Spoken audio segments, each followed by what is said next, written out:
გამარჯობოთ.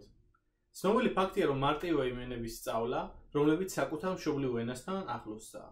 დღეს ვისაუბროთ სამ ენაზე, რომლებიც ქართულ ენაზე მოსაუბრისთვის ყველაზე მარტივი შესასწავლია.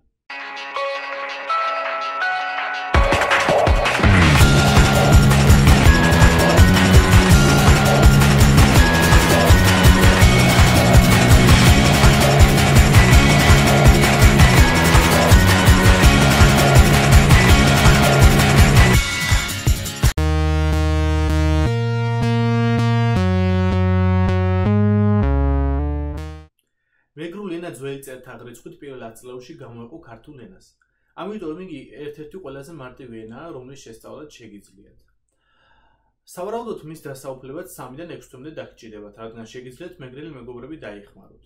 და თუ არ ყავთ მეგრელი მეგობრები, მათი პოვნა ნამდვილად არ გაგიჭირდებათ, იმიტომ რომ მეგრელები ქართველთა სუბოთნიკური ჯგუფებიდან ყველაზე მრავალრიცხოვანი არიან. თუ მეგრელი ენის შესწავლას ნამდვილად გადაწყვეტავთ, შეგიძლიათ გამოიყენოთ ბმული, რომელსაც კომენტარებში დაგიტოვებთ.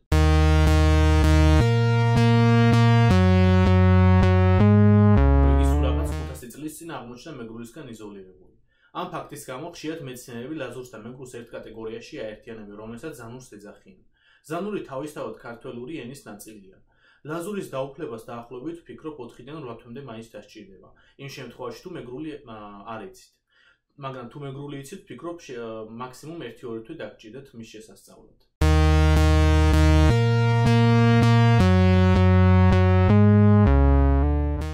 სვანური სხვა ქართული ენებისგან მეტნაკლებად შორს დგას. იმისგან, რომ სვანეთი ძალიან მიმოვალი ტერიტორიაა, იგი ძველი წერთაღრიცხვით მეორე ათწლეულში მეტნაკლებად იზოლირებული აღმოჩნდა, რის შედეგადაც იგი გამოეყო ქართულ ენას. შესაბამისად, სვანურის დასაუფლებლად ძლიერი მუშაობაა საჭირო. ვფიქრობ, სვანურის დასაუფლებლად დაახლოებით 8-დან 1 წლამდე დაგჭირდებათ. რა თქმა უნდა, ეს ყველაფერი იმ შემთხვევაში, თუ ამ ენაზე მოსაუბრებთან გექნებათ კონტაქტი. ალბათ თქვენ თავს ეკითხებით, რა შეგიძლიათ გამოიყენოთ ეს ენები. პირველ რიგში ამ ენების ცოდნა მნიშვნელოვანია ჩვენი ზოგადი თვითშეგნების გასამყარებლად.